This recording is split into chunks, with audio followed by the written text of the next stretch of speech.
उसका रमेश से लिपट जाना रमेश के लिए सुखद आश्चर्य था। रमेश उसे चाहता था पर अपनी हद समझता था, क्योंकि प्रिया एक शादीशुदा स्त्री थी। लेकिन जब आज उसकी ओर से प्यार का इजहार हुआ तो रमेश के लिए खुद को रोक पाना मुश्किल हो गया। वे दोनों देर तक एक दूसरे से लिपटे रहे। प्यासा मन, प्यासा तन कितने बरसों से ऐसे पल के इंतजार में था, क्योंकि अब तक वक्त ने उन्हें जख्म ही दिए थे। आज एक दूसरे के गले लगकर उन्हें बेहद सुकून मिल रहा था। दोनों गम के मारे थे। आदमी दुनिया भर की सुख सुविधा पा ले, लेकिन यदि प्यार का मोहताज है तो उसकी दुनिया बड़ी गरीब है। आज दोनों मानो एक दूसरे में समा जाना चाहते थे, पर उत्तेजना और मदहोश करने वाले इस दौर में भी रमेश ने खुद को संभाल लिया। उसने प्यार तो भरपूर किया, पर हद पार नहीं की। न जाने क्या सोचकर उसने खुद को रोक लिया और उसे भी समझाने में कामयाब रहा। पर अब ये आग उन दोनों के दिलों में लग चुकी थी और उनके बीच अब किसी तरह का पर्दा नहीं रह गया था। यानी अवसर मिला तो दोनों प्यार का भरपूर सुख लेंगे। उनके बीच अब कोई नहीं आ सकता। यह सिलसिला चलता रहा और इधर किसी को इस बात की खबर न लगी। यूं भी शहरों में किसी को किसी की जाती जिंदगी से बहुत कम वास्ता होता है। सुबह को निकले तो रात को घर की चौखट दिखती है, फिर जैसे तैसे खाना खाया और दूसरे दिन की तैयारी, फिर नींद के आगोश में, क्योंकि कल की सुबह की लोकल फिर से जो पकड़नी है। इस लोकल ट्रेन में प्यार की कहानी है रमेश की। जब प्रिया ने अपनी नौकरी के वास्ते इस लोकल में आना जाना शुरू किया तो रमेश से उसकी पहली दोस्ती हुई। प्रिया का पति एक छोटी सी दुकान चलाता है, इसलिए वही घर से कुछ दूर बाजार में अपनी दुकान पर बैठता है। लेकिन उसकी संगत बेहद खराब है। वो नशे का आदी है, वो पागल है, नशेड़ी है। अक्सर शाम उसकी नशे में गुजरती और रात वो प्रिया से बहुत झगड़ा करता। उसने शादी से पहले ही अपनी सेहत बहुत खराब कर ली और प्रिया से झगड़ कर उसने प्रिया का जीना हराम कर दिया। वो उससे मारपीट करके अपनी मर्दानगी दिखाना चाहता था और प्रिया की हालत एक प्यासी मछली की तरह थी। उसे देह का सुख तो था ही नहीं, मन का भी सुख नहीं था। नशेड़ी पति के कारण कलह और आए दिन मारपीट। उसका पति जहाँ बैठता वहाँ दूसरी औरतें भी आती। उसका पति बिगड़ैल था। वो न जाने क्या क्या करता, दूसरों पर ताकत आजमाता और प्रिया से उसकी पटरी कभी नहीं बैठी। उसे खरी खोटी सुनाकर ही उसे नींद आती। जब प्रिया ने देखा कि उसके पति का हाल बेहाल है और उसके भरोसे पर रहना मानो गरीबी, अपमान और तिरस्कार ही मिलना है, तो अपने लिए एक नौकरी ढूंढ ली। अब वो भी रोज काम पर निकल जाती और इससे उसका मन बहल जाता और साथ ही दो पैसे उसके पास जमा होने लगे।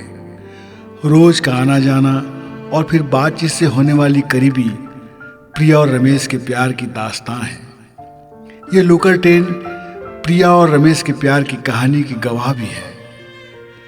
और एक शाम लौटते वक्त जब बहुत तेज बारिश होने लगी, जब ट्रेन प्लेटफार्म पर आकर रुकी तो दोनों एक साथ बाहर आए। बाहर एकमात्र रिक्शा खड़ा था। वो भी जाने की जल्दी में था, क्योंकि बारिश तेज थी और रुकने का नाम नहीं ले रही थी। ऐसी हालत में दोनों का उसी एक रिक्शे में साथ होकर घर जाने के अलावा कोई दूसरा उपाय न था। तब रास्ते में उनके बीच बहुत सारी बातें हुई और फिर उनकी बातचीत दोस्ती में बदल गई और अब वे अक्सर शाम को साथ में होटल में काफी पीने जाया करते। वे जब भी बैठते अपनी दुख भरी कहानी सुनाने का सिलसिला चलता रहता। इन्हीं मुलाकातों ने और लोकल ट्रेन की भीड़ ने उन्हें एक दूसरे के काफी करीब ला दिया। ट्रेन का सफर उनकी हसीन यादों में शामिल हो गया। भीड़ और भागम भाग उनके लिए मजे की बात हो गई। एक दूसरे की फिक्र और साथ चलने की कोशिश। रमेश इश्क का मारा था और प्रिया गृहस्थ थी। रमेश जिसे दिलो जान से चाहता था वो उसकी जिंदगी से दूर हो गई थी, सिर्फ इसलिए कि उसका जो सपना था उसे पूरा करना रमेश के बस में नहीं था। उसकी प्रेमिका की दुनिया पैसा थी। वो अक्सर उसे दौलत की महिमा बताती और रमेश उसकी तरह का व्यापारी नहीं बन सकता था। सो उसने मन मार कर उससे किनारा कर लिया। रमेश आहत दिल लिए अपनी नौकरी के साथ जीने लगा और तभी शादीशुदा प्रिया उसके करीब आ गई।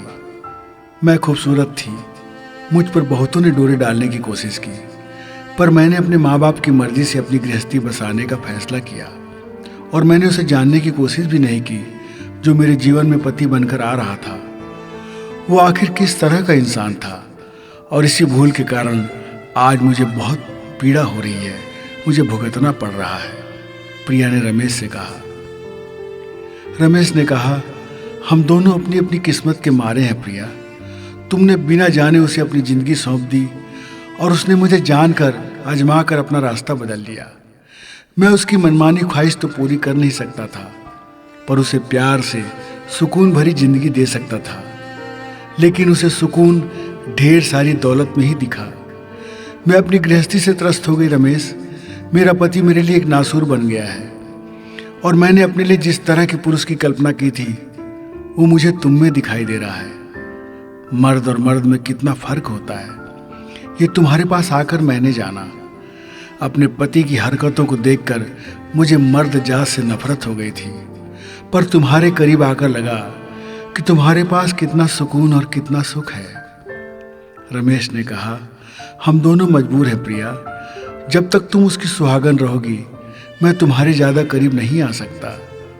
और फिर प्रिया ने मन ही मन ठान लिया कि यदि रमेश को पाना है, यानी जिंदगी में सुकून चाहिए, तो अब मुझे ही इसका हल निकालना होगा। यदि अब मैंने ऐसा नहीं किया तो मेरी सारी जिंदगी नर्क बन जाएगी। प्रिया ने आखिर उसका घर छोड़ दिया। एक लंपट और नशेड़ी मर्द के चंगुल से उसने खुद को आज़ाद कर दिया। लोकल ट्रेन वही है, लेकिन अब उसमें एक पति और पत्नी भी रोज सफ़र करते हैं। एक शादीशुदा जोड़ा रोज साथ साथ काम पर जाता है और साथ साथ लौटता है। उनके बीच बहुत प्यार और सुकून है। दौलत का ढेर न सही, पर जो कुछ है वो जिंदगी को आसान करने के लिए काफ़ी है। ये रमेश और प्रिया की जोड़ी है। देखा जाए तो इसके अलावा आदमी को चाहिए भी क्या। बहुत थोड़ा वक्त मिलता है जिंदगी को जीने का। इसे भी हम दूसरों के भरोसे में रहकर और गलत का विरोध न कर और साहस के साथ कोई फैसला न कर इसे नर्क बना देते हैं। बदलाव के लिए हिम्मत करनी होगी।